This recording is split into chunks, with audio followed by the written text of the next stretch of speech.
toucher les cœurs, Seigneur. Saint-Esprit, agis parmi nous. Tu es le bienvenu.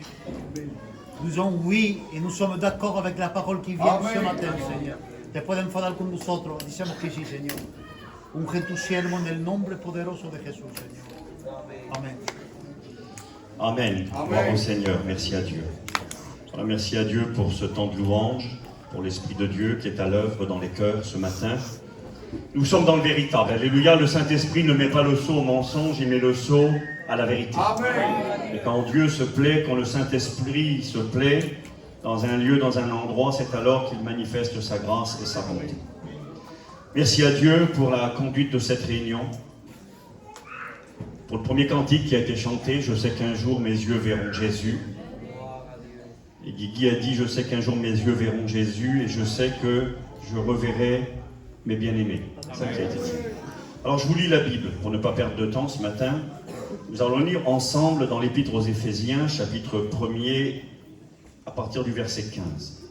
On lit l'Épître aux Éphésiens. Le mot épître, ça veut dire une lettre que Paul a écrite à une église dans la ville d'Éphèse.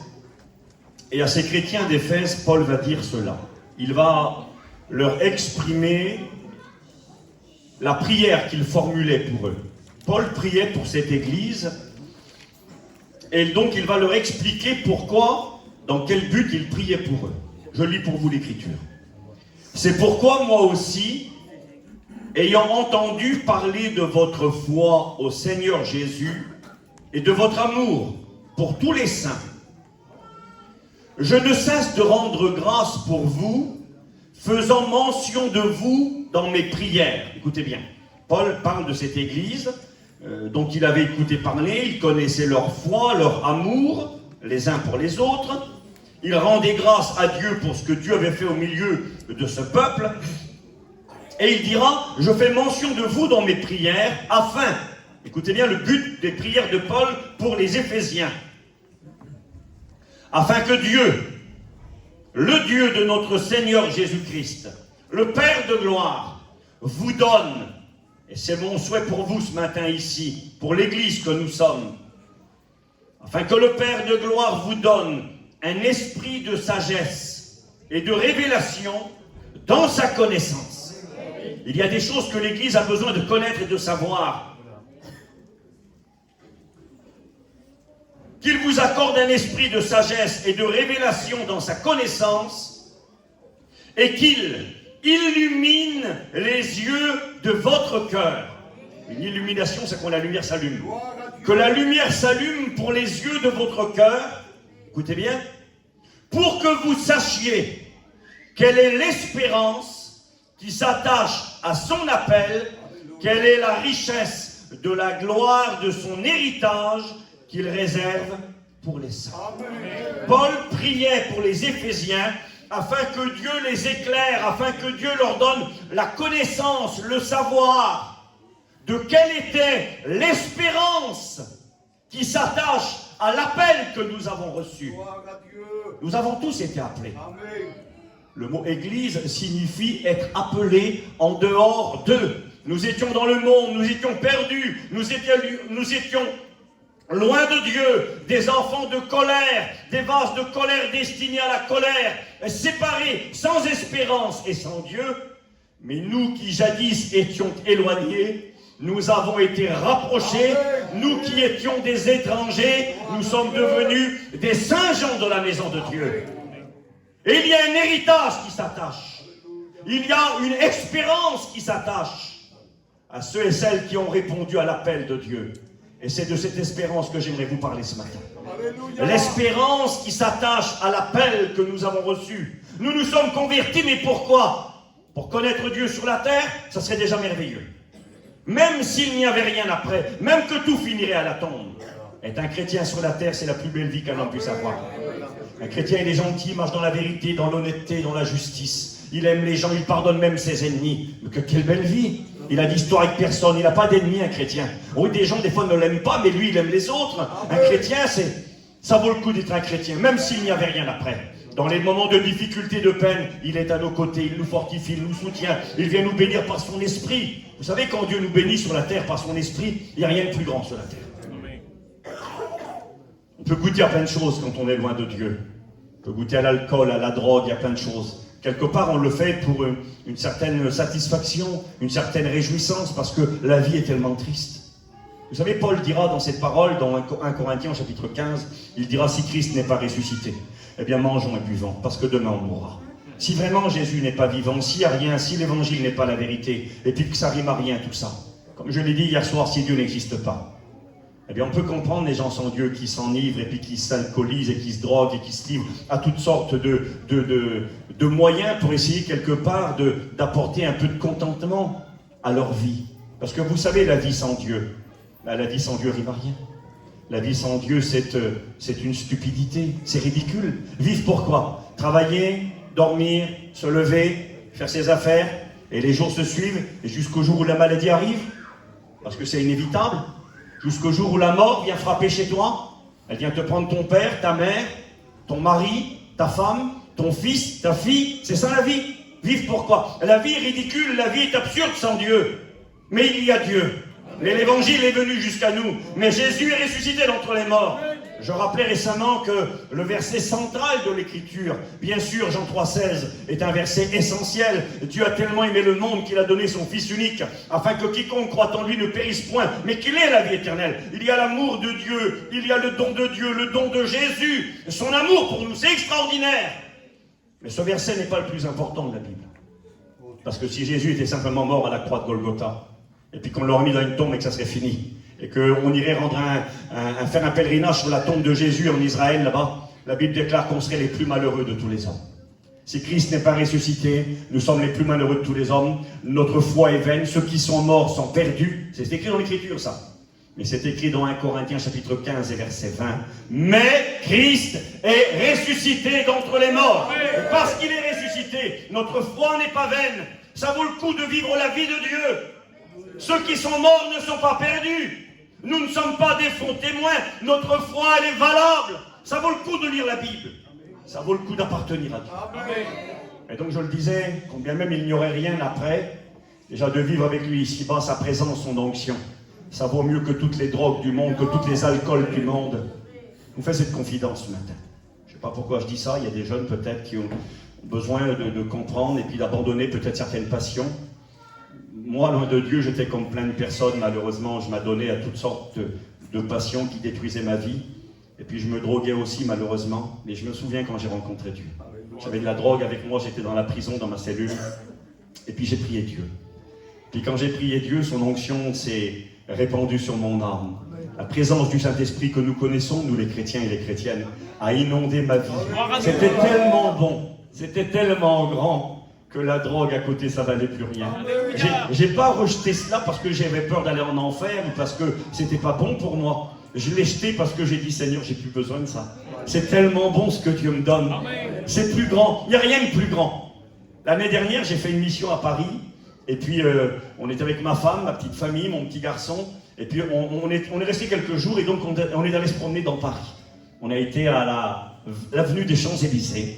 On est allé à la Tour Eiffel avec ma femme et puis mon petit. Et puis on est arrivé là-bas, il faisait du vent, il y avait plein de poussière au pied de la Tour Eiffel, on y est resté 5 minutes. Et puis j'ai regardé ce grand bout de ferraille là, parce que c'est qu'un bout de ferraille en réalité. J'ai regardé l'avenue des Champs-Élysées, ça va, ça vient à fond, les lumières sont allumées. Et puis j'ai réalisé dans mon cœur, je le sais déjà, mais Dieu à ce moment-là m'a encore fait comprendre. Le jour avant, on a fait une réunion dans un bâtiment abandonné. Les frères avaient pris l'autorité de faire des réunions, un local quasi en ruine, le toit était cassé, c'était pas joli. Mais dans ce local qui n'était pas très joli à vue humaine et qui n'était pas terrible, on s'est approché de Dieu avec les chrétiens et les chrétiennes. On a chanté des cantiques, on a loué Dieu, et la présence de Dieu est tombée au milieu de nous. Alléluia. Et puis je regardais la Tour Eiffel, je regardais les Champs-Élysées. Je dis, Seigneur, ça vaut rien. À côté de ce que j'ai vécu hier dans le petit hangar des affectés. La présence de Dieu, il n'y a rien de plus grand. On pourra aller au bout du monde, on pourra aller dans les plus grands pays, dans les plus grandes avenues du monde. À côté de la présence de Dieu, ça vaut rien. Tout seul dans ta maison, dans ton appartement, dans ta caravane, tu rentres dans la présence de Dieu, l'Esprit t'envahit. Ou ici ce matin, ça vaut plus que les Champs-Élysées, ça vaut plus que ce que le monde peut offrir. Alors oui, ça vaut le coup d'être un chrétien, de vivre la vie de Dieu, ici-bas sur la terre, combien même il n'y aurait rien après, mais il y a quelque chose après. non seulement la vie de Dieu est exceptionnelle et extraordinaire déjà ici-bas sur la terre, mais il y a une espérance qui s'attache à l'appel de Dieu. Il y a cette espérance dont nous allons parler ce matin. Vous savez, il y a de cela 10-15 jours en arrière, j'étais à un séminaire en Espagne et un frère espagnol est venu vers moi avec quelques frères pour me poser des questions. Un homme, une cinquantaine d'années, 60 ans, peut-être une soixantaine d'années. Et cet homme est venu à ce séminaire avec de la tristesse dans son cœur parce qu'il y a quelques semaines en arrière, il venait d'enterrer sa compagne, avec qui il avait passé toute sa vie. Et cette séparation douloureuse, eh bien, a suscité en lui des questions. Vous savez, même quand on est chrétien, eh bien, parfois on s'interroge, et puis on ne sait pas tout de toute façon, et on a besoin de comprendre. N'ayons pas peur de la connaissance biblique. Certains vous diront, il ne faut pas trop connaître la Bible, c'est dangereux. Ah bon, je ne sais pas, non. Non, c'est pas dangereux de connaître la Bible. Au contraire, on ne connaîtra jamais suffisamment la Bible. Certains diront, mais c'est écrit que la connaissance enfle. Oui, ça dépend de l'état d'esprit. Si tu veux connaître la Bible pour écraser les autres, pour dominer, pour te battre avec les gens, ça ne servira à rien. Mais il est écrit que le peuple meurt faute de connaissance. Alors on ne veut pas avoir une connaissance pour écraser, pour enfler, et puis se croire plus grand que les autres, mais connaître la Bible pour soi-même, pour son cœur, connaître la Bible pour bénir les autres. Et ce frère qui venait de perdre sa compagne m'a posé des questions. Enfin, il m'a fait poser des questions, il n'osait pas trop, il était un peu réservé. Et puis j'ai essayé avec mes compétences de lui donner des réponses bibliques. Parce que vous savez ce qui compte. C'est pas tellement ce que les gens disent, ce que dit un tel ou un tel, ce que l'on croit dans notre imagination. Ce qui est important, c'est ce qui est marqué dans la Bible. Romains chapitre 10, verset 17 nous dira que la foi vient de ce qu'on entend, et ce qu'on entend vient de la parole de Dieu. La parole de Dieu, c'est pas un peut-être, c'est pas une croyance, c'est pas un sentiment, c'est pas une pensée. Quand j'étais aux écoles bibliques, il m'arrivait parfois avec les autres étudiants de poser des questions au professeur. Et des fois, je me rappelle maladroitement de demander à Jimmy, et en particulier Jimmy, et puis les autres aussi, frère Jimmy, qu'est-ce que tu penses de tel verset? Qu'est-ce que tu penses de ça? Et tout le temps, Jimmy répondait, mon garçon, ce que je pense, ça compte pas. C'est beau ça, hein? Un homme comme lui, capable de dire, ce que je pense moi, ça compte pas. Ce qui compte, c'est ce qui est écrit. Parce que quand c'est écrit, c'est du sûr. Quand c'est écrit, c'est vrai. Hébreux 11, verset 1er nous dira que la foi est une ferme assurance des choses qu'on espère, une démonstration, une conviction des choses que l'on ne voit pas. La foi n'est pas peut-être, la foi c'est sûr et certain. C'est une ferme assurance, c'est solide, ça ne bouge pas. Une conviction. Alors quand c'est écrit, c'est écrit. Et quand c'est écrit, tu le serres sur ton cœur. Et quand je donnais ces petits versets aux frères, je lui disais, c'est écrit, c'est écrit, c'est écrit. Je voyais ses yeux s'illuminer et il se réjouissait en Dieu. J'ai rencontré un jour un petit foyer, puis après on va lire la Bible. C'était en région parisienne. J'avais parlé de cette espérance qui s'attache à ceux qui croient en Jésus. Et puis ce petit foyer était rétrograde, l'homme et la femme. Ils avaient abandonné Dieu depuis bien longtemps. Et puis la tragédie était arrivée parce que c'est inévitable. On est sur la terre avec les conséquences du péché. Un accident, voilà, c'est les imprévus de la vie. Leur petite fille de 16 ans était partie avec ses petites copines en voiture. Une voiture est arrivée, les a fauchés, et puis a tamponné l'auto où ils étaient. La petite de 16 ans est morte. Et là, ses parents rétrogrades se retrouvaient avec la perte de cette petite fille de 16 ans, une tragédie. Il n'y a pas de nom pour la perte d'un enfant. On peut parler d'une femme qui a perdu son mari, on va dire elle est veuve. Et puis, ou alors il est veuf, il a perdu sa compagne. Un enfant qui perd ses parents, un orphelin. C'est triste tout ça. Mais j'ai regardé dans le dictionnaire français, des parents qui perdent un enfant, il n'y a pas de mot. Alors on a essayé de trouver un petit mot, on a dit orphelin de fils ou orphelin de... Mais ça ne marche pas, il n'y a pas de mot. Il n'y a pas de mot tout simplement parce que cette douleur, elle est trop grande. Et là, ces parents qui étaient désespérés, loin de Dieu en plus, sont venus écouter un soir à la réunion, puis j'avais prêché sur l'espérance de ceux qui sont partis, de ce que Dieu nous promettait dans la Bible. Et l'homme et la femme sont revenus tous les deux à Dieu. Ils ont trouvé une consolation dans la Bible que personne ne pouvait leur donner. Aucune épaule, aucun savoir, aucune éloquence, aucune connaissance humaine, aucun moyen humain ne pouvait apporter un baume de consolation. La Bible l'a fait. Alors, nous devons connaître la vérité. C'est marqué dans 1 Thessaloniciens, chapitre 4 et verset 13. L'apôtre Paul parle aux Thessaloniciens qui se posaient des questions. Un peu comme le frère qui m'a interrogé récemment. Et Paul va dire ceci. Il va se faire le porte-parole de ses frères prédicateurs, certainement à l'époque, et il dira ces paroles aux Thessaloniciens. 1 Thessaloniciens 4, verset 13, il dira, nous ne voulons pas, vous voyez, nous, c'est plusieurs, nous ne voulons pas, frères, il parle à l'église, et sœurs, évidemment, que vous soyez dans l'ignorance. Vous voyez l'importance de connaître. Quand tu ne sais pas, tu t'interroges, quand tu ne sais pas, tu as peur, et la difficulté est grande à tes yeux, tu as besoin d'être éclairé. Nous ne voulons pas, frères, que vous soyez dans l'ignorance par rapport à ceux qui dorment. Qui dorment. Et j'y reviendrai pendant la prédication. Il parle de ceux qui sont morts. Et pourquoi il ne dit pas ceux qui sont morts? Pourquoi il dit ceux qui dorment? Je vais y revenir dans quelques minutes. Nous ne voulons pas, frères, que vous soyez dans l'ignorance par rapport à ceux qui dorment. Ainsi, vous ne vous affligerez pas comme ceux qui sont sans espérance. Quand on est dans l'ignorance, on s'afflige. Quand on ne sait pas, je m'excuse, quand on est devant la pierre tombale, quand on est devant un cercueil et qu'on a perdu un être cher qui est là, on se pose 1001 questions. Et on a besoin des réponses. Et si on ne les a pas, on s'afflige. Nous ne voulons pas que vous soyez dans l'ignorance. Et j'aime bien la traduction parole de vie ou parole vivante. Elle dira, frères, vous devez connaître la vérité au sujet de ceux qui sont morts. Et si vous connaissez la vérité, alors vous ne vous affligerez plus. Comme ceux qui sont sans espérance. Si tu ne sais pas, tu t'affliges. Qui c'est qui s'est posé les grandes questions? Nous avons dans la Bible l'exemple d'un homme, Job. Un homme pour qui tout allait bien. Un homme qui servait Dieu, qui craignait Dieu, qui était fidèle avec sa petite famille. Il avait 10 enfants. 10 enfants. Puis il servait le Seigneur avec ses 10 enfants. Puis tout était bien, puis un jour, il y a le tout à coup de la vie qui est arrivé. Et puis on est venu lui annoncer que tous ses biens étaient partis. On avait volé ses biens, ses bœufs, son bétail. C'était embêtant. Il avait perdu ses biens matériels. C'est un souci. Hein. Tu casses ton auto, ta maison prend feu, tu te trouves à la rue. C'est un problème. Et puis on vient lui apprendre quelques instants plus tard que ses 10 enfants sont morts dans une tragédie. Un vent fort a soufflé contre la maison où ils étaient. La maison s'est écroulée et ses 10 enfants sont morts. Imaginez cette scène. On vient lui annoncer la perte de ses 10 enfants.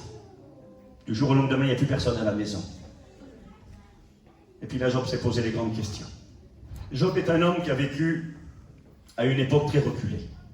Les experts de la Bible qui étudient l'Écriture enseignent que Job a vécu à l'époque d'Abraham, à l'époque des patriarches. Il ne fait aucune allusion à Moïse, ni aux lois de Moïse. Il a vécu à l'époque d'Abraham à peu près 2000 ans avant Jésus. Et cet homme-là, il n'a pas de Bible. La Bible n'existait pas à l'époque. On avait une tradition orale. Le premier à écrire les livres de la Bible, c'est Moïse, 1500 ans avant Jésus. À l'époque d'Abraham, il n'y avait pas de Bible. Abraham était un païen, il servait les faux dieux là-bas à Ur en Chaldée, en Irak actuel. Et puis un jour, il va y avoir une révélation pour Abraham. Dieu a vu son cœur, Dieu a vu la vérité de son cœur, l'honnêteté de son cœur, et Dieu s'est révélé à Abraham. Abraham a découvert le Dieu unique, le Dieu véritable, le Dieu invisible, créateur de l'univers. Et à travers Abraham, Dieu a choisi un peuple. Abraham deviendra le père du peuple d'Israël. Et à travers Israël deviendra le père de Jésus, qui viendra naître sur la terre pour sauver l'humanité. Dieu a choisi un homme pour en faire un peuple, une nation, et pour avoir un plan de salut pour l'humanité. Mais il n'avait pas la Bible.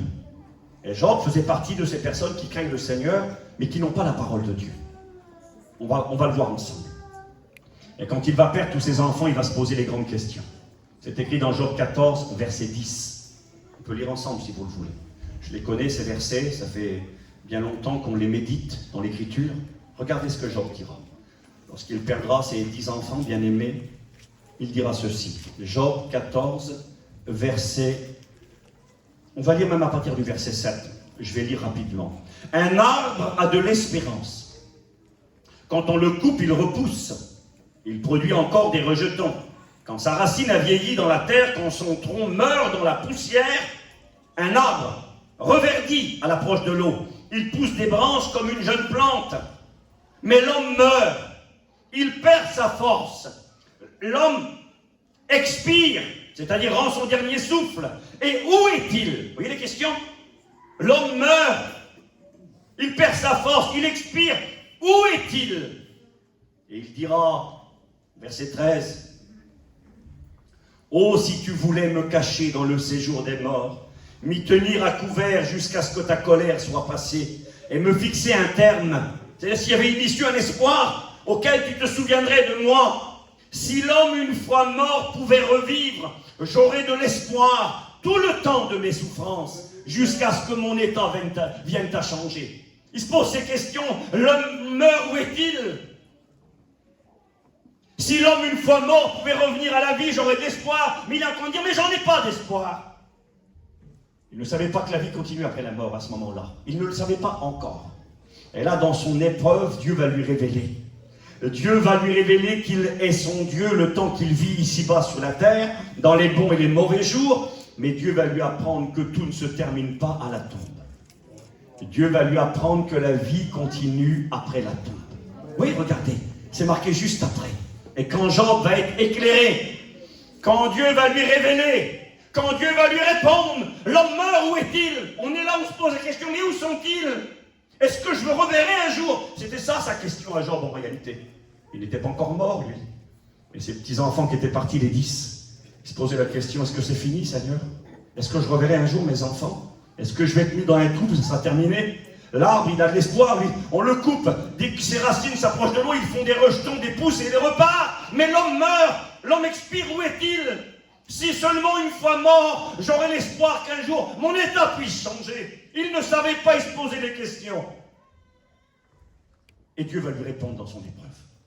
Dieu va l'éclairer. Dieu va lui révéler que quand la mort vient, et qu'elle vienne toucher un être humain, et que l'âme quitte le corps et l'esprit, que ce n'est pas fini. Que la vie continue. Ah bon? Regardez.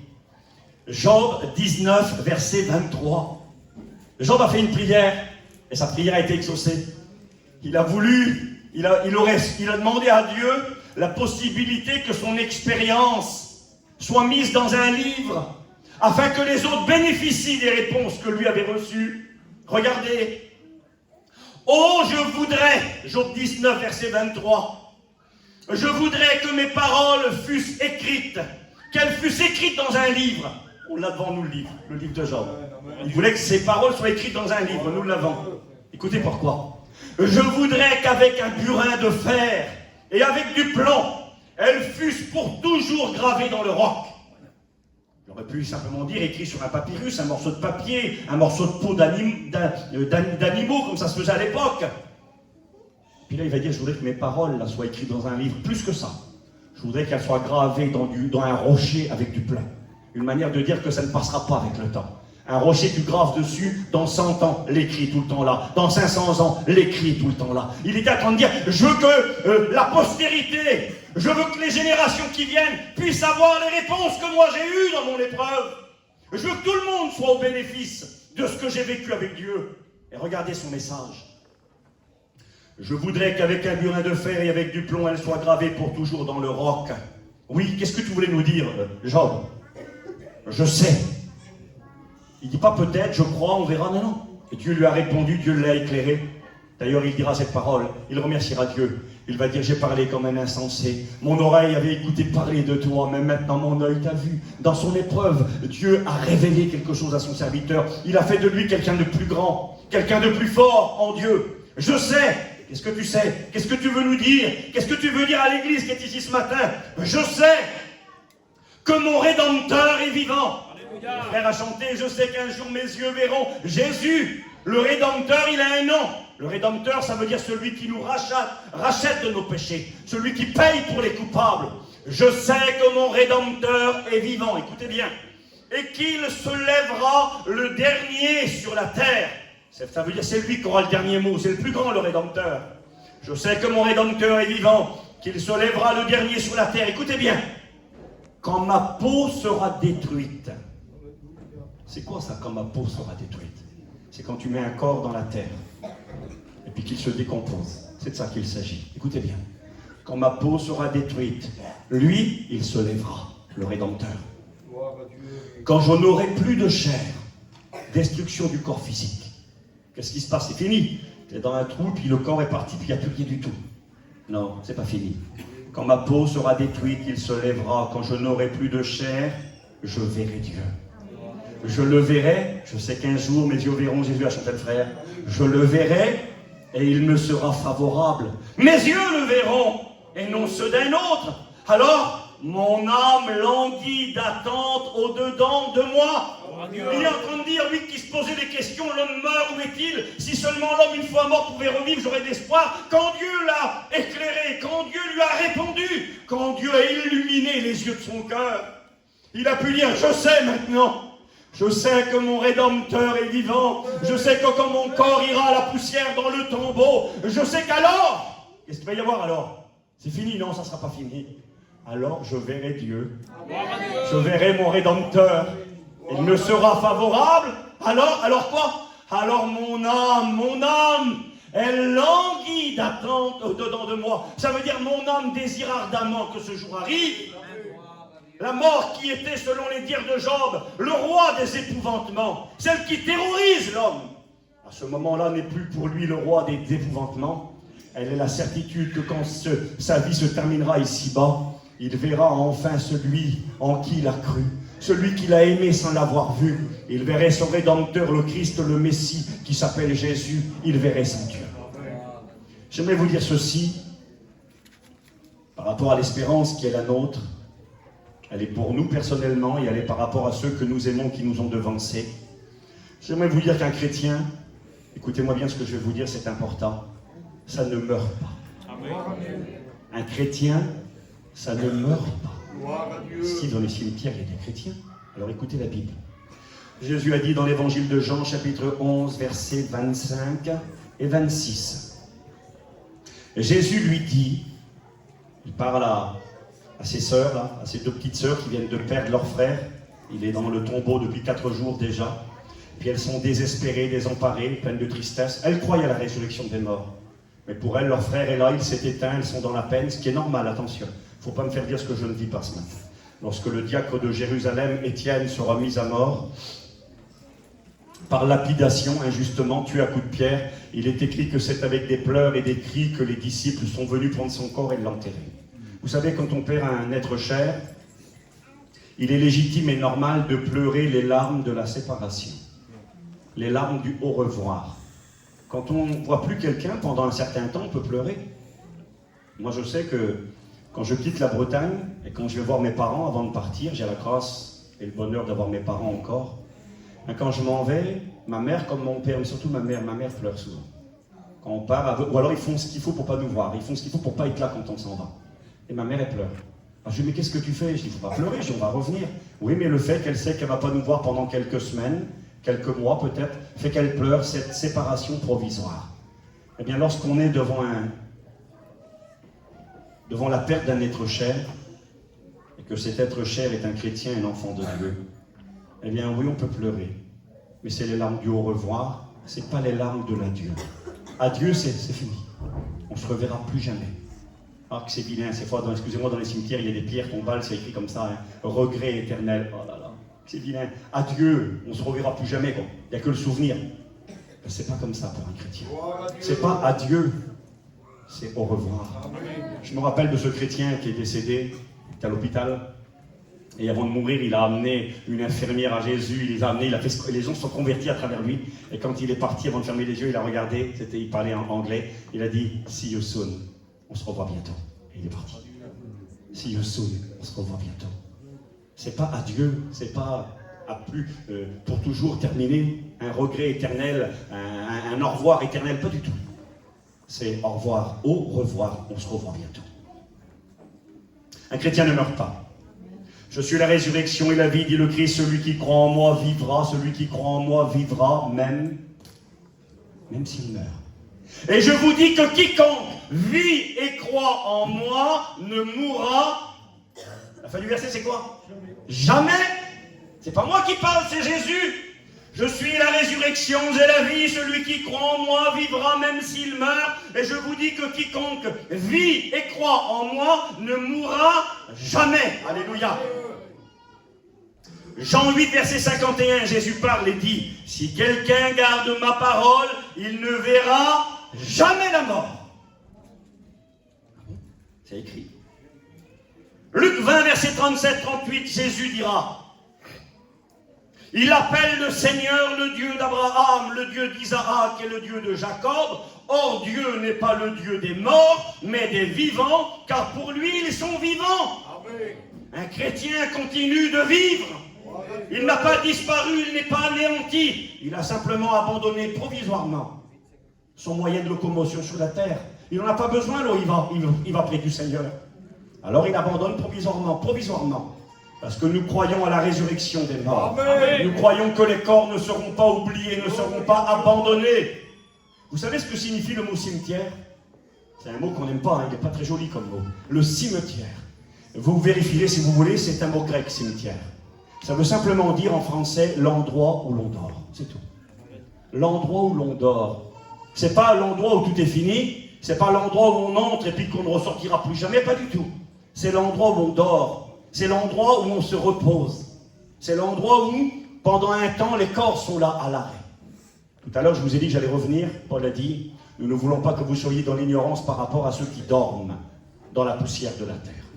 Ceux qui dorment, l'apôtre Paul ne parle pas de l'âme à ce moment-là. Parce que l'âme n'est pas fatiguée, l'âme n'a pas besoin de dormir. Il parle des corps.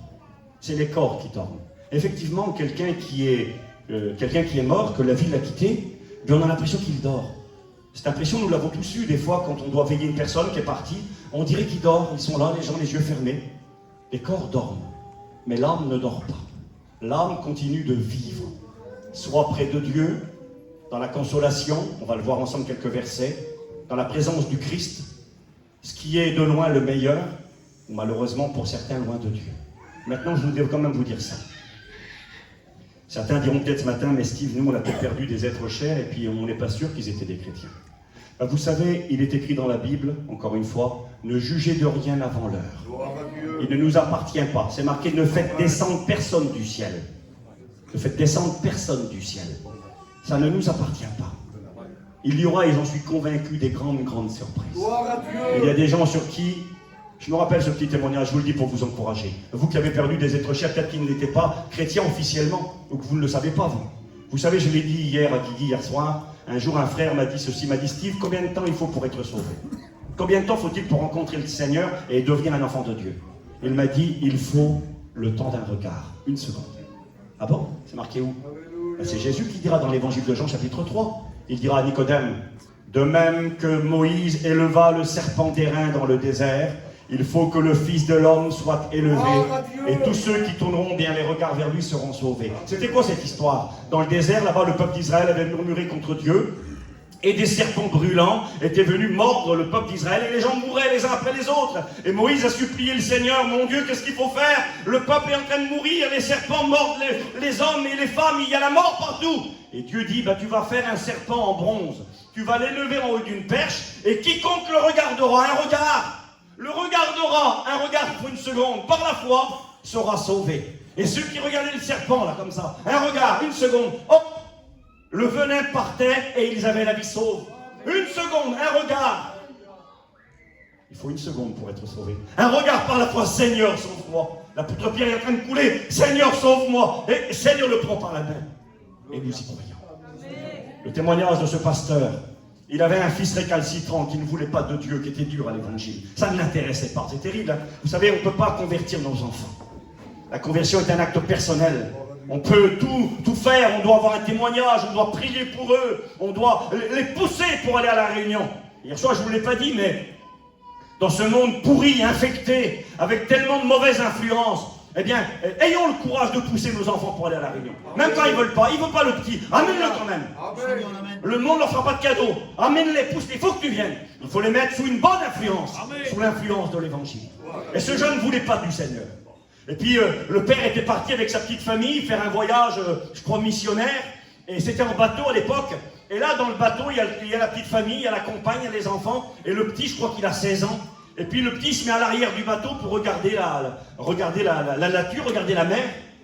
Et à un moment donné, on crie sur le bateau, un homme à la mer. Et tout le monde arrive pour voir qu'est-ce qui se passe. Effectivement, quelqu'un avait basculé par-dessus bord, était tombé dans l'eau. Et là, quand il arrive, le pasteur, qui sait qui est tombé à l'eau, c'est son petit de 16 ans. Et le petit, il est en train de se noyer. Et tout le monde crie, il est en train de se noyer. Et là, il y a un des marins qui est là, qui se jette à l'eau, et puis qui attrape le petit jeune, et il le ramène dans le bateau. Et quand il le ramène dans le bateau, dit le témoignage, le petit garçon est mort. Il est sans vie. Il ne respire plus, c'est fini. Alors je vous crie, je vous dis pas la terreur, les cris, les pleurs. La maman, le père pasteur, et puis là le petit il est là, allongé sur le sol, il n'y a plus de vie. Et puis les gens commencent à faire des massages, à faire du bouche à bouche, et puis c'est fini. Et le père est en train de pleurer. Il pleure parce que son fils est mort, mais il pleure parce qu'il dit mon petit est perdu. Il est mort sans Dieu. C'est un cauchemar pour le papa. Et puis là les docteurs continuent, les gens continuent, et à un moment donné, le petit recrache l'eau, il revient à lui. La joie, la joie. Le père prend le petit dans les bras et il pleure. Il dit mon fils, je croyais que je te reverrais plus jamais. Mon fils, t'es tellement dur, tu veux pas de Dieu. Regarde, t'as failli mourir aujourd'hui. Et le petit qui regarde son père, il dit non papa, tu te trompes. Il dit tu sais, quand j'ai basculé par-dessus bord, j'étais en train de regarder la nature et je réalisais combien Dieu était grand. Et je venais de faire la paix avec Dieu avant de basculer par-dessus bord. Alors si le papa avait fait l'enterrement de son fils, il aurait dit c'était sans espoir. Et pourtant le petit venait de se donner à Dieu. Je connais du monde en Bretagne. Un jour, ils ont fait l'enterrement d'un homme, il s'est fait écraser par une auto sur le bord de la route. Il a voulu dépanner des garagers qui étaient en panne, et puis une auto l'a tamponné, puis il est mort, là. C'est une tragédie, une mort comme ça, brutale. Et puis, la famille était dans la peine, parce que cet homme n'était pas chrétien aussi en particulier. Et puis là, pendant le veillage, vous savez qui c'est qui est venu? Un monsieur, un sédentaire, est arrivé au veillage. Monsieur, une certaine prestance. Et puis là, les gens se posaient la question, mais c'est qui le monsieur qui est là? Qu'est-ce qu'il vient faire, veiller? On ne le connaît pas. Est-ce que quelqu'un connaît le monsieur? Personne ne connaissait le monsieur. Alors ils ont été voir quand même qui était-il cet homme qui vient veiller un inconnu, un étranger que personne ne connaît. Alors la famille dit bonjour monsieur, vous voulez quelque chose? Pourquoi vous êtes là? Et vous savez ce qu'il dit le monsieur? Il dit je suis venu là parce que je connais le monsieur qui est parti. Ah vous le connaissez? Mais d'où vous le connaissez? Ben, je le connais, je suis pasteur. Le grand jour, je suis pasteur. Je m'occupe d'une église à pas très loin d'ici. Et ce monsieur-là, ça fait plusieurs semaines qu'il vient chez nous à l'église. Et il a donné sa vie au Seigneur. C'est pour ça que je suis venu. La famille n'était même pas au courant. Il n'avait rien dit. Alors, n'amenons personne en enfer. Ça ne nous appartient pas. Je crois qu'il y aura bien des surprises. Et cela, c'est à la gloire de Dieu. Un chrétien, ça ne meurt pas. Un chrétien, ça quitte la terre. Oui, c'est vrai. Il y a un arrêt. C'est marqué comme ça, regardez, j'ai noté Jacques chapitre 2, verset 26. Le corps sans âme est mort. Ben, c'est quoi la mort? C'est le moment où je quitte mon corps. Et moi, je continue d'exister. Ma personnalité, ce que je suis, mon souvenir, mes sentiments, mon savoir continue de vivre. Je laisse mon véhicule. On est venu tout à l'heure là avec Guigui à la réunion, avec son auto. Eh bien, quand peut-être certains nous ont vu arriver, ils ont dit tiens, c'est Guigui qui arrive. C'est son auto, on connaît sa voiture rouge. Elle est visible, on la voit de loin. C'est Guigui qui arrive, c'est lui. Et puis quand il descend du véhicule, il laisse son auto. Et puis bien, le véhicule, il ne peut pas bouger, et puis personne dedans. Mais tu es vivant. Et pourtant, le véhicule est posé là-bas. Mon corps, c'est mon véhicule. Regardez, Steve recule. Ça obéit, je recule. Avance. J'avance, je commande. Et le jour où je suis mort, il n'y a plus personne au volant. Steve est parti. Mais c'est pas parce qu'il est parti qu'il n'existe plus. Parce qu'un chrétien, ça ne meurt pas.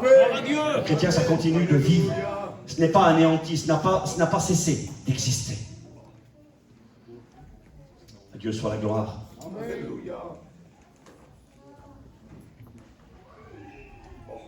Luc 16, verset 22 nous parle de cette fameuse histoire. Est-ce une parabole ou pas? Je ne sais pas. Certains disent oui, d'autres disent non. C'est pas trop grave. Même si c'est une parabole, de toute façon, c'est une vérité que Jésus enseigne à ce moment-là. Il nous parle d'un homme qui va mourir, un homme pauvre, qui s'appelle Lazare. C'est un enfant de Dieu, il croit en Dieu, il appartient à Dieu. Et puis là, écoutez-moi, il est écrit ceci, c'est la Bible qui parle. Le pauvre mourut, Luc 16, verset 22. Le pauvre mourut et il fut porté par des anges dans la présence d'Abraham. Abraham, c'est l'ami de Dieu. Quand le Seigneur dit aller dans le sein d'Abraham ou dans la présence d'Abraham, c'est une manière de dire, c'est d'aller là où sont les sauvés. Abraham est sauvé, c'est le père des croyants, le père de la foi. Le pauvre mourut et il fut porté. Pourtant, son corps a été jeté dans la fosse commune. On n'a pas fait un bel enterrement pour lui, c'était un malheureux. Sa compagnie était les chiens, il était malade, il n'avait même pas de quoi se nourrir. Et peut-être qu'on l'a jeté dans la fosse commune, mais c'est pas grave. À ce moment-là où a été posé son corps, lui, il continue de vivre. Il va être pris par des anges et être emmené dans la présence d'Abraham. Et il est écrit au verset 25. Lazare est ici consolé. Il est réconforté, il est soulagé. Un chrétien qui quitte la terre continue de vivre. Des anges viennent le chercher. Et ils l'emmènent non seulement dans la présence d'Abraham, pour un juif ça voulait dire beaucoup, mais pour nous aujourd'hui il y a plus grand qu'Abraham. Un chrétien qui quitte la terre, où va-t-il? Je vous lis la Bible. C'est écrit dans 2 Corinthiens, chapitre 5, et verset 8. Paul dira, nous sommes, il parle de la mort, hein, il dit, nous sommes pleins de confiance. Peut-on être confiant face à la mort? Mais non, si. Nous sommes pleins de confiance, et nous aimons mieux. Il aimait mieux, lui, Seigneur, quelle parole. Pourtant, nous, on se bat pour survivre. Hein, on a peur de mourir, on a peur de la mort. On a tellement peur que quand le Covid est venu, là, il y a des chrétiens, des fois, qui ont eu des attitudes qui n'étaient pas tellement à la gloire de Dieu. Je comprends qu'on voulait se protéger et protéger sa petite famille, mais il y a eu des abus dans ce domaine-là. Il y a des personnes qui ont été dures, qui ont été méchants, qui ont même coupé les ponts avec tout le monde. Et ça, c'était pas, je le crois, à la gloire de Dieu. Nous aimons, nous sommes pleins de confiance et nous aimons mieux quitter ce corps, il parle de la mort physique. Nous aimons mieux quitter ce corps et demeurer, où alors? Auprès du Seigneur. Amen. Pour lui, la mort, c'était pas l'anéantissement, la cessation d'existence, c'était partir auprès du Seigneur. D'ailleurs, c'est écrit, je ne l'ai pas lu le verset, je peux vous le lire, dans Romains chapitre 8, versets 38 à 39, non, rien, va dire l'apôtre, rien ne nous séparera de Jésus-Christ. Ni la mort, ni la vie, ni les choses présentes, ni les choses à venir, ni les dominations. J'ai l'assurance que rien ne pourra jamais me séparer de Jésus. Et quand un chrétien quitte la terre, il n'est pas anéanti. Merci à Dieu pour la présence d'Abraham, pour le sein d'Abraham. Merci à Dieu pour les anges qui viennent chercher l'âme de celui qui a quitté la terre. Mais quand il quitte la terre, il est écrit noir sur blanc, nous sommes pleins de confiance et nous aimons mieux, c'est mieux quitter ce corps et demeurer auprès du Seigneur. Alors certains diront, oui, Paul, c'était plus facile pour lui, vous avez raison. C'était plus facile de parler parce que lui, n'était pas marié. Il n'avait pas les liens familiaux d'un foyer. Bon, il avait une famille, c'était pas un extraterrestre, il avait des parents. La Bible parle de sa sœur, de son neveu. Il avait des liens familiaux. Mais Paul n'avait pas peut-être cette attache qu'on peut avoir quand on a la responsabilité d'un foyer. Et en plus de cela, Paul avait eu quand même le privilège d'aller dans le paradis, lui. Moi, je ne suis pas allé au paradis. J'ai des copains aujourd'hui, serviteurs de Dieu, de notre mission, à qui Dieu a montré ce qui se passe après, qui ont connu la mort physique et qui sont revenus à la vie. Oui, je connais des serviteurs de Dieu de la mission. Je pense à un frère qui s'appelle TJ, il est de Colmar, avec le Covid, il a connu une mort clinique, une mort physique, il était mort. Et il a expliqué à des gens, il a témoigné à l'église, c'est un serviteur de Dieu, ce qu'il a vécu. Il est revenu à la vie, il m'a expliqué qu'il a été dans la présence du Christ. Et il m'a dit que quand tu es dans sa présence, il m'a dit, ça émane une puissance d'amour, de paix, de joie, de consolation, qu'il n'y a aucune tristesse. Il m'a dit que tu es pleinement conscient, tu sais tout, tu te rappelles de tout, mais tu es tellement bien dans cette présence qu'il n'y a aucune souffrance, il n'y a aucune peine. Et j'ai un copain qui s'appelle Sylvain. C'est un pasteur de l'Est de la France, je le connais intimement, je l'ai encore vu cet été. Il a été piqué par une abeille en allant travailler le matin avec un autre prédicateur qui s'appelle Guana, qui est un ami à moi, je l'ai eu ce matin au téléphone encore. Eh bien, il a été piqué et il a connu une mort physique. Les docteurs sont arrivés, il le savait, Dieu lui avait dit. Dieu lui avait dit qu'il allait mourir.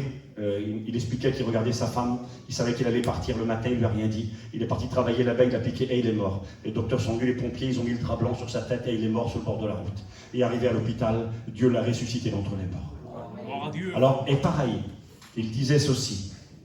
Il disait, Sylvain, ne me demandez pas ce que je ne sais pas, ne me demandez pas des questions auxquelles je ne peux pas répondre. Il dit, ce que je voudrais vous dire, c'est que ceux qui sont morts dans le Seigneur, Dieu m'a dit de vous le dire, ils sont heureux et ils sont bien. C'est écrit quelque part, mais bien sûr, on a l'expérience de nos frères et puis on la prend en considération, mais leur expérience, elle est moins importante que la parole de Dieu. Amen. Parce que des fois, les expériences, il y a des expériences bizarres dans ce domaine-là. Mais la parole de Dieu nous dit ceci, Apocalypse 14, verset 13. Heureux, c'est que tu es dans la joie. Heureux quand, dès à présent, maintenant, tout de suite, aujourd'hui, heureux dès à présent, les morts. Un mort peut-il être heureux? Oui, c'est écrit. Heureux dès à présent, les morts qui meurent dans le Seigneur. Un chrétien qui meurt dans le Seigneur, il est heureux. Amen. Il est consolé, il est avec Jésus, il continue de vivre. Amen. C'est mieux, dira la Bible. Quel verset fort, Philippiens 1, verset 21. Paul va dire, car Christ est ma vie et la mort m'est un gain, un bénéfice. Je suis pressé des deux côtés. J'ai le désir de m'en aller et d'être avec le Christ, ce qui de beaucoup est le meilleur. De beaucoup, c'est le meilleur. Je vous le dis parce que je le crois. Je l'ai écouté d'un homme qui était mort et revenu à la vie. Il s'appelait Son nom m'échappe, c'est pas très grave. Et il a expliqué son témoignage, ce frère-là.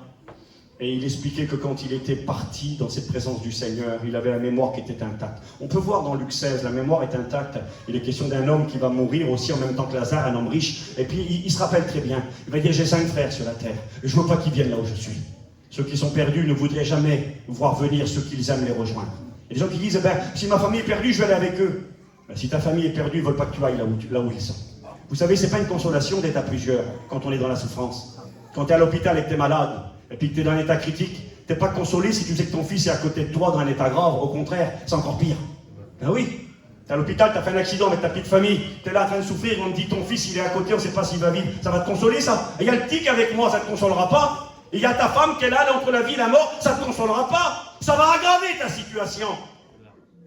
Alors pour ceux qui sont perdus, ce n'est pas une consolation de savoir que ceux qui sont sur la terre vont dans la même direction. Et l'homme perdu dans le séjour des morts, dans la condamnation, a dit « Envoie Lazare vers mes frères, afin qu'ils ne viennent pas là où je suis. » Sa mémoire est intacte, il se rappelle, il a simplement quitté son corps lui aussi. La mémoire est intacte. On ne voit pas ce qui se passe sur la terre, mais on se souvient de tout. On est heureux, on est consolé, on est dans le meilleur. Le meilleur, ça veut dire, il n'y a rien de plus grand. Sur la terre, il y a des bons moments. Oui, ça existe. Un mariage heureux, c'est un bon moment. Une naissance, un bébé qui vient naître dans un foyer, et puis tu le regardes, tu dis, c'est pas possible, c'est à moi ça. Un enfant, un petit-fils, une petite fille, et puis c'est extraordinaire, la réjouissance et la satisfaction que ça produit. Paul va dire que quitter la terre et partir avec Jésus, c'est meilleur que tout. Il n'y a rien de plus beau sur la terre, il n'y a rien de plus grand. Je vous le dis parce que c'est vrai. Le frère qui est parti, là, je ne me rappelle plus son nom, Emmanuel Polyménie s'appelait, et qui est revenu à la vie, il a été piqué par des frelons dans la région de Bordeaux, là-bas. Il a connu une mort aussi clinique. Quand il est revenu à la vie, eh bien, il disait, je ne voulais pas revenir. J'étais tellement bien là où je me trouvais, avec le Seigneur. C'est pas être égoïste, mais c'est vivre le meilleur. C'est vivre dans la joie profonde, parfaite, dans la perfection. C'est vivre dans la paix, c'est vivre avec le Christ. Seigneur, que c'est grand. On est conscient, j'ai les versets. On est heureux. On est dans le meilleur. On est dans la paix. On continue de vivre. Alors déjà, rien que ça. Rien que ça, c'est pour nous une consolation. Rien que ça, et ce n'est pas rien, de savoir que ceux qui sont morts ne sont pas anéantis, n'ont pas cessé d'exister. Ils sont heureux, ils sont avec Jésus, ils sont consolés, ils sont dans le meilleur.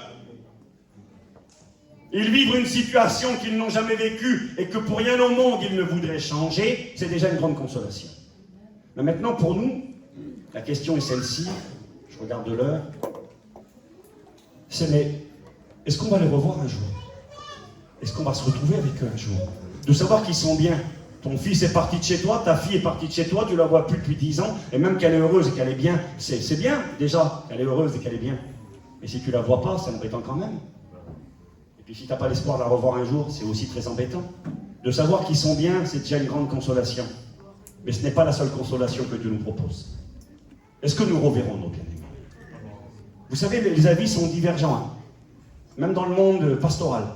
Il y a certains pasteurs qui disent « Ah oui, mais non, on ne se reconnaît pas là-bas. » Ah bon, on ne se reconnaît pas. Ah non, on ne sait pas qui on est, on ne connaît plus les gens, on ne se rappelle plus de rien. Ah bon?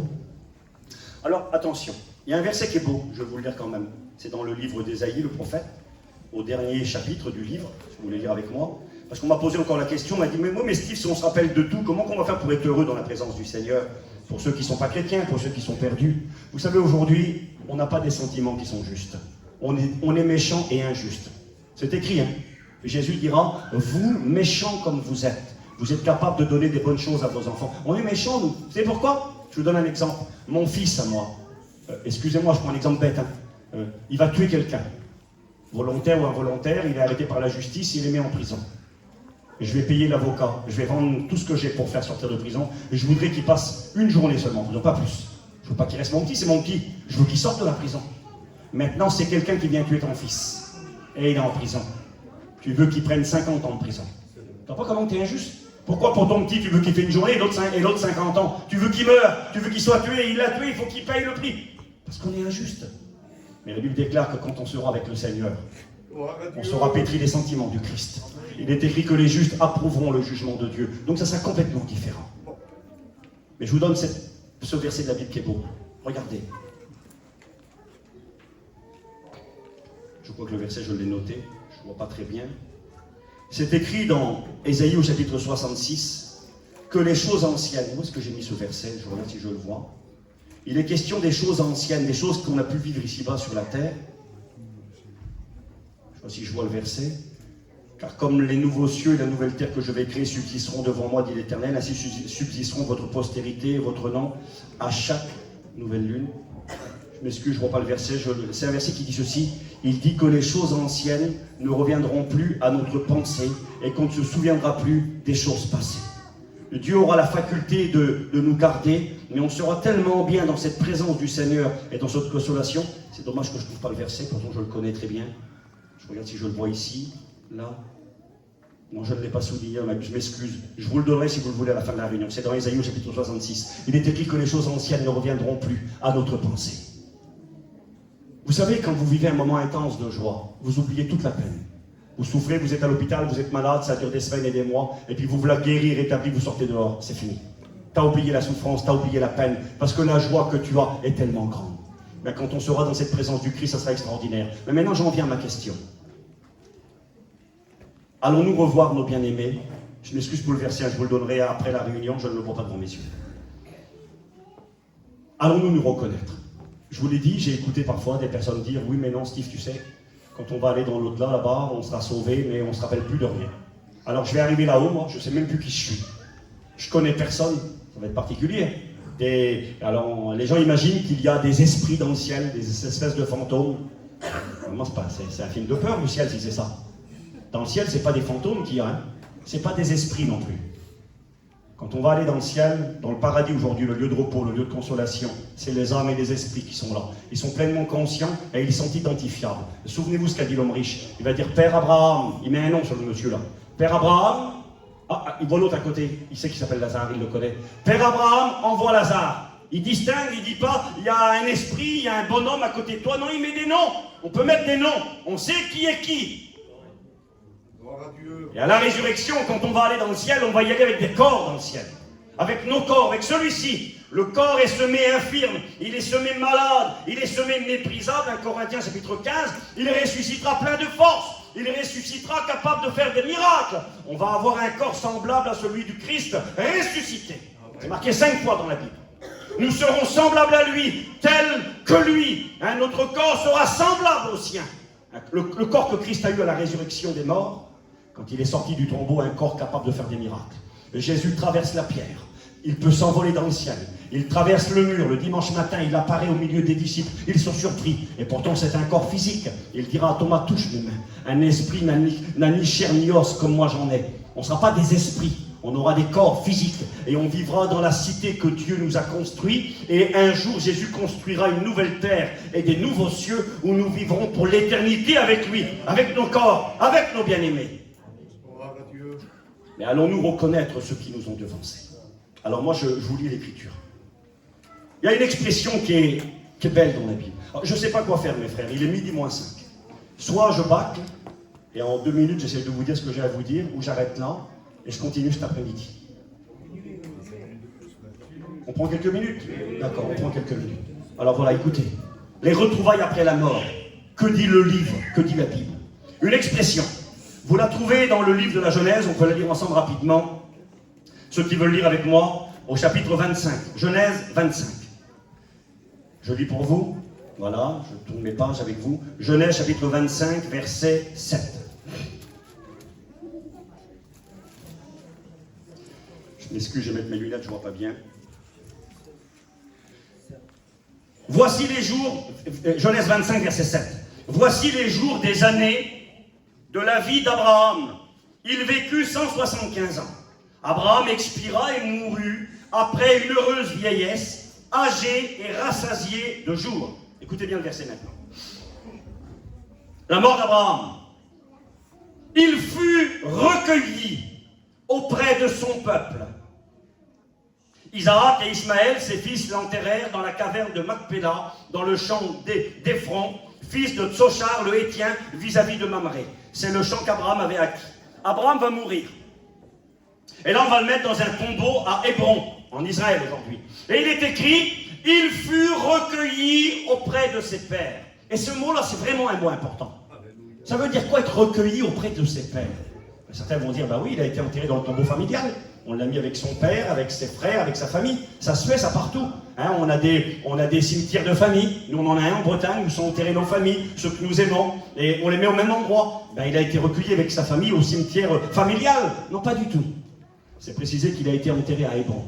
Et à ce moment-là, à Hébron, ses parents n'y sont pas. Abraham, il était originaire de Ur en Chaldée en Irak. Ses parents ont été... Son père, c'est écrit dans la Bible, il est mort à Charan. Il s'appelait Térak. Il est mort à des centaines de kilomètres de là. Il n'a pas été enterré avec sa famille.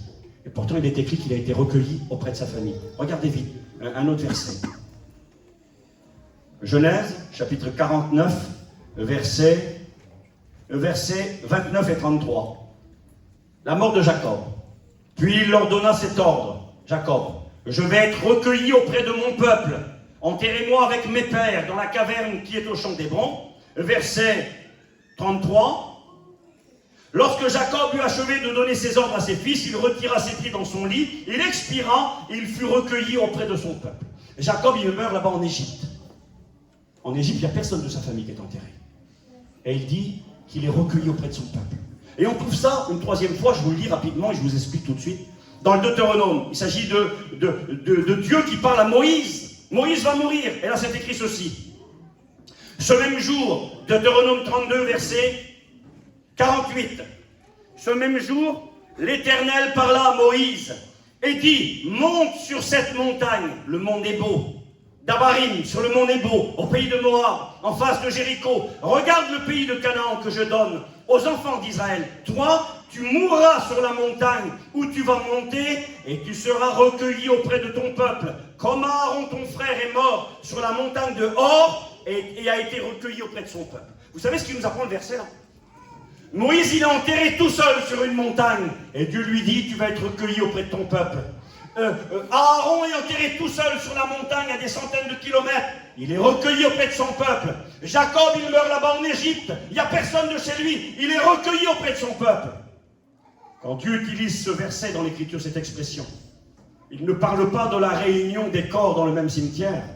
Il parle de la réunion des âmes quand ils quittent la terre. C'est ça que ça veut dire. Être recueilli, viens, je te recueille chez moi, je te reçois. Où? Auprès de ton peuple, auprès de ta famille. Et déjà là, dans l'Ancien Testament, on avait l'expression, Moïse, il n'est pas recueilli avec les siens, il est tout seul. Le corps est tout seul, mais pas lui. Lui, il est recueilli auprès de sa famille. Il retrouve les siens. On a ces versets dans la Bible qui sont précieux. Regardez. Éphésiens chapitre 3, verset 15. Il est écrit, duquel tire son nom, toute famille, on parle de Dieu, duquel tire son nom toute famille sur la terre. Il y a des familles sur la terre. Hein, vous avez un nom de famille. Avec votre nom de famille, eh bien, on peut retrouver ton frère, ton cousin. Hier, on parlait avec le frère. Là, il parlait de sa famille, les Landauer, tout ça. Moi, je les connais très bien. Ben, je dis, je connais un tel, et je connais plein de ses cousins, parce que c'est les familles sur la terre. Et le verset continue, il dit, duquel tire son nom toute famille sur la terre, mais aussi dans les cieux. La Bible parle des familles dans les cieux, dira l'apôtre Paul. C'est quoi ces familles dans le ciel? C'est peut-être des anges. Ben, les anges n'ont pas de famille. Dans le monde angélique, il n'y a pas de papa, il n'y a pas de maman, il n'y a pas de frère, il n'y a pas de sœur, il n'y a pas de fils, il n'y a pas de fille. Il y a des créatures qui ont été créées individuellement par Dieu, des multitudes, des milliards d'anges qui sont là, mais ce n'est pas une famille. Les seules personnes qui sont des familles, ce sont les êtres humains. Chez les humains, il y a papa, il y a maman, il y a le petit garçon, la petite fille, il y a les cousins, les cousines, les neveux, les nièces. Et la Bible nous dit qu'il y a des familles dans le ciel. Et c'est ces familles dans le ciel dont il est question. Ils vont être recueillis auprès de leur famille. Moïse, quand il est mort, il a été recueilli auprès des siens. Quand Abraham est mort, il a été recueilli auprès des siens, auprès de son père, auprès des siens qui aimaient le Seigneur, qui croyaient en Dieu. Et quand on quitte cette terre, on n'est pas abandonné, on n'est pas seul. On est recueilli, on retrouve. Je me rappelle ce témoignage bouleversant. Un chrétien, une chrétienne avancés en âge, tous les deux étaient malades. Et puis ils étaient chacun sur un lit de maladie, ils allaient mourir, ils étaient avancés en âge. Et puis la petite femme, elle est morte avant son homme. Et quand elle est morte, la femme, elle est partie. Et ils n'ont rien voulu dire à son mari, il est en train de partir aussi. Ils n'ont rien voulu lui dire. Et puis ils sont occupés de lui. Et au moment où il est mort, le mari, au moment où il est mort, il était là. Et puis il regardait dans le vide. Il voyait le ciel. Vous savez ce qu'il a dit? Il a parlé à sa femme. Il a dit, t'es là ma femme. Et il a parlé avec elle. Personne ne lui avait dit qu'elle était morte, il ne le savait pas. Mais quand il a quitté la terre, il voyait sa compagne déjà de l'autre côté. C'est extraordinaire. les familles continuent de vivre. Allons-nous nous retrouver? Parole de Paul à Philémon. Philémon, verset 15. Il parle d'un jeune chrétien qui s'appelait Onésime. Onésime avait grandi dans le foyer de Philémon, c'était un serviteur, et puis Onésime a fait des bêtises. Je résume l'histoire en 2 secondes. Il a fait des bêtises, il a volé son maître. Et puis il y avait des réunions dans la maison de Philémon. Il y avait un pasteur qui était là, qui faisait des réunions. Son nom m'échappe, c'est pas grave. Et puis, c'est Archip, je crois. Enfin, les réunions avaient lieu là. Et puis, Epaphras. Les réunions avaient lieu dans la maison de Philémon. Et puis, le jeune Onésime, ça n'intéresse pas. Et il s'en va, il va voler son maître, il va voler des biens, et il part à Rome là-bas, à peu près 2000 km. Et puis là-bas, à Rome, il est loin de Dieu, il a oublié ce qu'il a écouté dans la maison de son maître. Vous êtes avec moi encore 2 minutes. Et quand il est là-bas, il va finir en prison. Il va faire des bêtises certainement. Et dans la prison, Dieu met sur son chemin l'apôtre Paul. Et dans la prison, Onésime rencontre le Seigneur. Et là, Paul écrit une lettre, parce qu'il renvoie Onésime vers son maître. Mais à l'époque, les maîtres avaient le droit de vie et de mort sur leurs sujets, sur leurs esclaves. Et puis là, Onésime a peur. Et Paul il dit, je vais faire une lettre, tu vas la donner à Philémon. Et sur la lettre, il met ceci. Il explique, écoute, il t'a fait du tort, ben moi je vais payer pour lui, pardonne-lui, je connais ton amour, tu es un chrétien, il s'est converti maintenant. Mais écoutez ce qu'il lui dira. Philémon, verset 15, il lui dira, tu sais, Onésime est parti, c'est moi qui le renvoie vers toi. Écoutez bien, peut-être a-t-il été séparé de toi pour un peu de temps, c'est vrai, mais afin que tu le retrouves pour l'éternité. Le verset précise. Tu vois, Onésime, il était parti, il n'était pas chrétien, il vivait dans le mal, il t'a fait du tort, oui, c'est vrai. Mais maintenant, il est converti, c'est un chrétien. C'est moi qui le renvoie vers toi. Et tu vas le retrouver. Pas pour 5 ans, pas pour 10 ans, pas uniquement pendant le temps que tu vas vivre sur la terre encore, mais tu vas le retrouver, c'est marqué noir sur blanc, pour l'éternité. L'éternité, il sera avec toi. On va vivre l'éternité ensemble. L'éternité avec nos familles. L'éternité avec ton fils ou ta fille qui peut-être t'a devancé. J'aime bien cette parole-là, moi.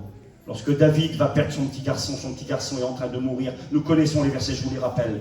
C'est écrit dans 2 Samuel, chapitre 12, verset 23. David, il est en train de jeûner et prier son petit malade, un petit bébé, puis il demande la grâce de Dieu, puis le petit, son état ça grave, il mange plus, ça fait des jours, il se lave plus, il est dans le désespoir, il est en train d'intercéder pour son petit. Et à un moment donné, il voit que les serviteurs sont en train de causer entre eux. Et il réalise qu'il se passe quelque chose. Il leur dit, qu'est-ce qui se passe? Mon petit garçon est-il mort? Et ils ne savent plus comment faire. Comment faire pour dire à un père qu'il a perdu son fils? Ils disent, oui, le petit est parti. Et ils s'attendaient à voir David s'écrouler par terre et puis sombrer dans la dépression et le désespoir. Et là, David leur dira ceci. Il leur dira, amenez-moi de l'eau. Et je vais me laver. Vous comprenez rien? Comment tu te laves? Oui, je vais me laver. Je me lave. Il va à la maison de Dieu, dans le temple. Il rend grâce au Seigneur. Il n'y a pas de temple à l'époque, mais il va dans la présence de Dieu. Il rend grâce à Dieu. Et puis là, il revient et il leur dit ceci. Donnez-moi à manger maintenant. Puis ils disent, mais comment on comprend rien? Quand le petit vivait, tu étais en train de mourir, et maintenant qu'il est parti, tu demandes à manger, tu veux te laver, mais qu'est-ce qui se passe?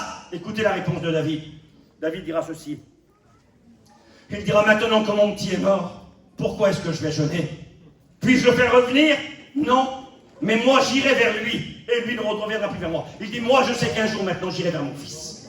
Maintenant, il est parti, j'ai lutté, j'ai prié, j'ai demandé. Maintenant qu'il est parti, ce n'est pas fini. J'irai un jour vers mon fils. Et c'est la même parole que Jacob a dit. Dans Jacob 37, verset 35, quand il croyait que Joseph était mort, c'est marqué, il disait, c'est en pleurant que je descendrai vers mon fils au séjour des morts. Il n'a pas dit, je descendrai vers un inconnu. Il savait, un jour j'irai vers mon fils. Jacob le croyait. David le croyait. Eh bien, ce matin, qui que tu sois, tu peux le croire aussi. Amen. Si tu as perdu un être cher, j'irai vers mon fils. J'irai vers mon père, j'irai vers mon frère, j'irai vers ma sœur. Parce que la vie continue. Je reverrai mes bien-aimés et je les retrouverai pas pour 10 ans ni pour 20 ans. Nous l'avons lu. Je le retrouverai pour l'éternité. Je prends encore 2 exemples et j'aurai fini. Vous voyez, je vais très vite. Luc 16, versets 9 à 10.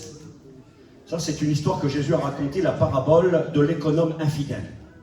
Alors, je vous le raconte en 2 secondes, moi. C'est l'histoire d'un homme qui travaille chez un patron, et puis il gaspille les sous du patron, et puis il gère mal les affaires du patron. Le patron l'apprend, puis il dit, je vais le renvoyer. Il n'est pas sérieux, il ne fait pas bien son boulot, donc je vais le renvoyer. Et lui, quand il apprend qu'il va perdre son travail, il se pose des questions. Il dit, comment je vais faire, moi? Je vais faire la mendicité, si j'ai plus de travail, je vais mendier. Mais moi, je ne veux pas mendier, j'ai honte. Comment je vais faire? Je vais travailler la terre, c'est trop dur. Il ne sait plus. Alors il a une idée. Il dit, c'est ce que je vais faire. Je vais me servir des sous de mon maître avant qu'il me renvoie. Il fait appeler les gens qui devaient de l'argent. Combien tu dois au maître, toi 500 €. Allez, je te fais cadeau de 300. Marc 200. Je te fais cadeau de 300. Il fait des cadeaux, c'est même pas ses sous à lui, mais il fait des cadeaux. Toi, combien tu dois 10 000 €. Allez, Marc 3 000. Je te fais cadeau de 7 000. Et il a fait des cadeaux à tout le monde avec les sous du maître. Le maître a appris ce qui s'est passé. Et c'est terrible. Il est écrit que le maître a loué l'intelligence de son serviteur. C'était pas bien ce qu'il avait fait. Il a dit, t'es intelligent, toi. T'as compris que si on sait bien gérer son argent et les choses matérielles, on peut se faire des amis. Et ça, c'est une leçon. Et c'est terrible parce que c'est Jésus qui enseigne ça. Il n'est pas en train de dire qu'il faut qu'on soit malhonnête. Il n'est pas en train de dire qu'il faut qu'on prenne les sous des autres pour les donner. Il est en train de nous dire que si on sait bien gérer les sous que Dieu nous a donnés, on peut gagner des gens à l'évangile. On peut se faire des amis. Ta maison, mets-la au service de Dieu. Ton auto, mets-la au service de Dieu. Alléluia. Fais une petite grillade, invite une personne chez toi, ça va te coûter 20 ou 30 €, 40 €. Il va devenir ton ami. Et puis tu pourras le gagner pour l'évangile. C'est ce que Jésus est en train de dire. Les choses de la terre, les richesses injustes. C'est pas des vraies richesses, ça. Et elles sont injustes parce qu'il y a certains qui sont riches à millions, et puis l'autre, il n'a même pas 1 € pour manger. C'est injuste, ça. Mais c'est les richesses de la terre. Et Dieu veut qu'on s'en serve pour sa gloire. Et là, regardez ce que Jésus dira. Il dira, et moi je vous dis, c'est Jésus qui parle, faites-vous des amis avec les richesses injustes. Mettez au service de Dieu ce que vous possédez, même si c'est peu. Ton auto, mets-la au service de Dieu. Invite le voisin à venir à la réunion avec toi. Mets-le au service de Dieu. Sois gentil, va dépanner, aide avec ce que Dieu t'a donné. Faites-vous des amis avec les richesses injustes. Écoutez pourquoi. Pourquoi? Pour qu'ils vous reçoivent. Ah bon? Un jour, ils vont vous recevoir où? Pour qu'ils vous reçoivent dans les tabernacles éternels. Tabernacle éternel, c'est la maison qui sont dans le ciel. Tu vois tes amis que tu vas te faire sur la terre, là, avec ton argent, que tu as bien géré ton argent, ce que Dieu t'a donné, ta maison, les choses matérielles, que tu as mis au service de Dieu. Ben, si tu les gères bien, ces gens-là deviendront tes amis, ils se convertiront à Jésus, et puis quoi? Et un jour tu les retrouveras dans les tabernacles éternels. C'est bon ça? Un jour tu vas les retrouver dans le ciel. Alors comprenez bien, si je retrouve mes amis que j'ai amenés à Jésus dans le ciel, à plus forte raison, je retrouverai ma famille. Je serai content quand je vais trouver un petit copain que j'aurai amené à l'évangile et qui sera converti, puis que là où il va me recevoir dans les tabernacles éternels. Steve, t'es là? Que Dieu le fasse? Oui, je suis là. Toi aussi, t'es là, merci à Dieu. C'est marqué comme ça, Jésus a dit, Luc 13. Quand vous verrez Abraham, Isaac et Jacob assis à table dans le royaume de Dieu, quel bonheur! Ils sont là. Il y en a qui viendront de l'Orient, de l'Occident, de partout, à table dans le royaume de Dieu. Abraham, Isaac, Jacob.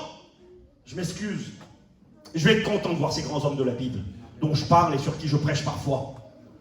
Mais si dans ta famille, il y a un Abraham, et qu'il y a un Jacob ou un Isaac, si ton frère s'appelle Isaac, si ton fils s'appelle Jacob, je ne sais pas moi, et puis que tu arrives là-haut, ben merci pour Abraham, merci pour Jacob, mais toi le Jacob là, je l'aime mieux. Je ne serai jamais comme Dieu. J'aurai le même corps que Jésus, mais je ne serai jamais Dieu, moi. Dieu, il aime tout le monde pareil, il a l'amour parfait. Moi, je suis un humain. Un humain qui va avoir un corps glorifié, un humain qui a été gracié, qui ira au ciel, un humain qui va se réjouir d'aller vers son fils, vers sa fille, vers son père, vers sa mère, vers son frère, vers sa sœur. Je vais aller vers eux, je vais les retrouver. Ils sont heureux aujourd'hui, ils sont consolés, mais je les retrouverai. Et si je viens à quitter la terre avant que Jésus ne revienne, je vais être